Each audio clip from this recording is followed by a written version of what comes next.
9월 말까지 주식시장을 이렇게 보면 외국인들과 기관들이 삼성전자 주식을 계속 매도를 했는데, 이 종목이 유일하게 개인 투자자들이 동학개미 운동에서 실패했다고 불리는 종목입니다.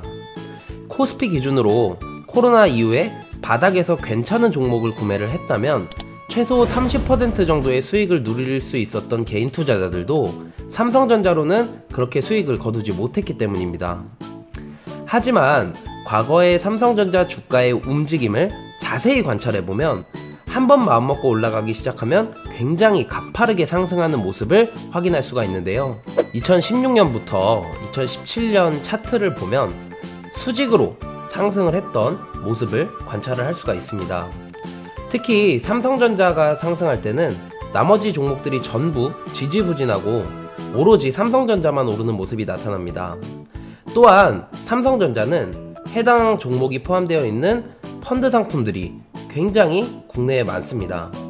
수치를 따져보니까 국내 펀드 상품 중에 현물 상품이 묶여있는 펀드 중 50% 이상의 삼성전자가 들어가 있다고 하는데요.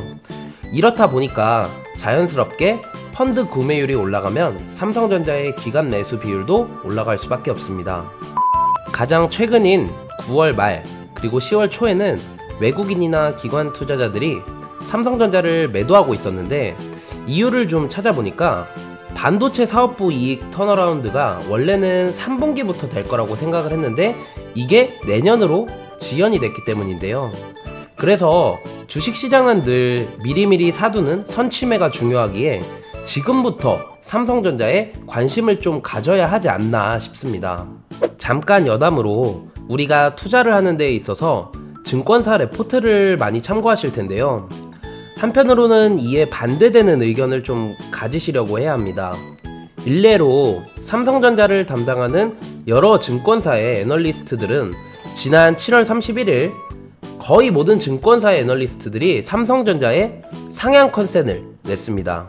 삼성전자 목표 주가도 올리고 투자 의견 역시 바이로 올렸던 거죠. 무려 바이에서 스트롱 바이로 올린 분도 계신데, 그런데 막상 내용을 파헤쳐 보니까 실적 추정치가 변한 게 하나도 없었습니다. 실적이 변한 게 없는데 도대체 왜 삼성전자를 사야 하나 이런 생각이 들었는데요. 매매 동향을 보니까 외국인들이 계속 팔다가 7월 20일 이후에 하루에 몇 천억씩 사서 올리는 날이 있었거든요. 그리고 이 시기에 인텔에게 반도체 위탁 생산 물량을 받아오는 게 아닌가 하는 기대감이 존재했습니다. 그래서 국내 애널리스트들이 해당 외국인들의 매수 시그널을 보고 놀라서 부랴부랴 레포트를 냈는데, 다른 건 다 올랐는데 삼성전자만 안 올랐다. 드디어 외국인이 삼성전자로 돌아온다. 그리고 보니까 그 순매수 규모가 7월 28일에는 거의 1조 원의 규모로 들어온 날이 있습니다. 그래서 모든 애널리스트들이 급격하게 8월 초에 삼성전자의 컨센을 내고 모두가 강력하게 매수를 외친 겁니다. 하지만 지나고 보니까 이건 페이크였죠.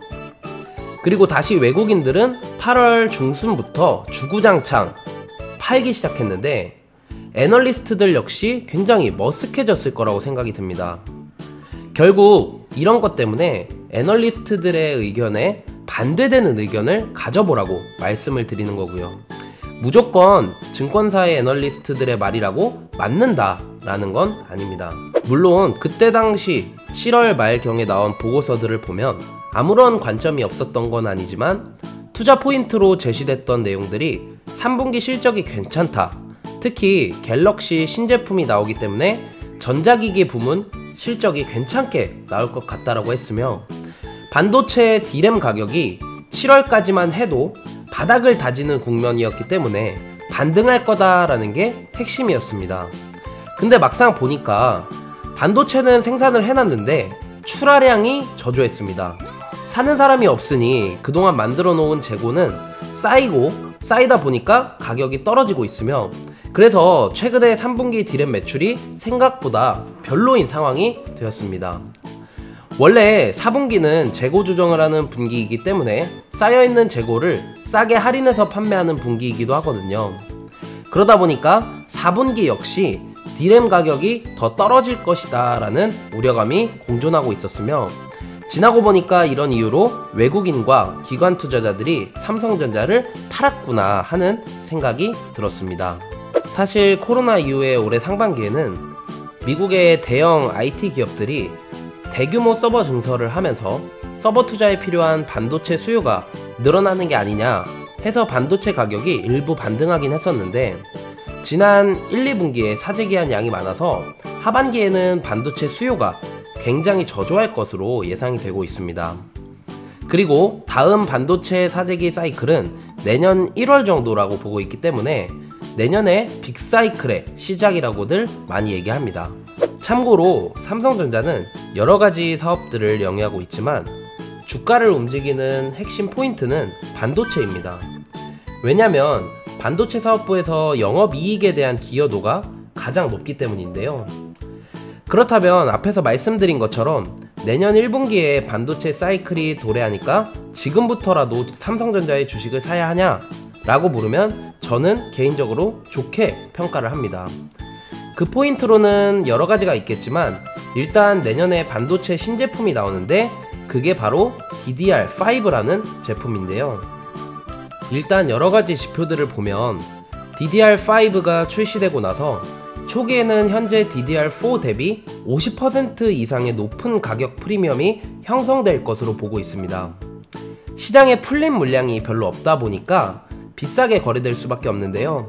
생각해보면 5G의 보급률은 앞으로 꾸준히 올라갈 거고 서버 투자 역시 계속 진행될 거라고 보는 상황에서 DDR5 신제품이 나왔을 때 일단은 비싸게 팔리고 공급이 부족한 시점이 오면 반도체 가격이 올라갈 수 있겠구나 라는 예상을 해볼 수가 있겠습니다. 과거 DDR1에서 DDR4까지 어느 정도 시점이 지나야 보급률이 올라오는지 살펴보니까 3년이 지난 이후부터는 신제품이 시장의 50% 정도를 차지하는 것을 확인할 수가 있습니다.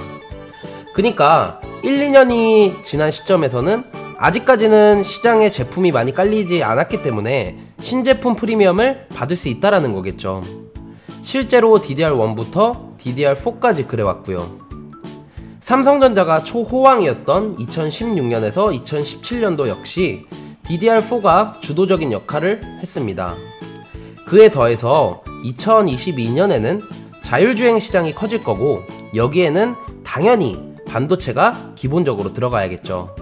그리고 우리가 잘 알고 있는 미국이나 중국, 인도 같은 국가들만 보더라도 몇백 몇천조를 활용하기로 한 부양책에 5G가 꼭 들어가 있는데 민간이 주도하는 게 아니라 국가가 주도해서 인프라 구축을 하는 만큼 5G 시장의 크기는 앞으로도 계속 커질 것으로 예상이 됩니다. 그리고 이 안에는 반도체가 핵심으로 꼭 들어가야 하는 거고요. 그래서 제 생각엔 3분기에서 4분기까지는 반도체 사이클에 대한 기대감이 강하지 않겠지만 이렇게 고요할 때 미리미리 구매를 해본다면 내년 상반기에는 좋은 결과를 얻을 수 있지 않겠나라는 생각을 해봅니다. 오늘은 삼성전자의 매수의 시기는 어느 시점이 적절한가에 대한 개인적인 의견에 대해서 말씀을 드려보았는데요. 주식은 늘 미리 구매를 해서 오를 때 보유하고 있는 것이 가장 베스트인 건 다들 잘 아실 겁니다. 비교적 반도체에 대한 기대감이 낮은 현 시점에서 구매를 검토해야 되겠죠.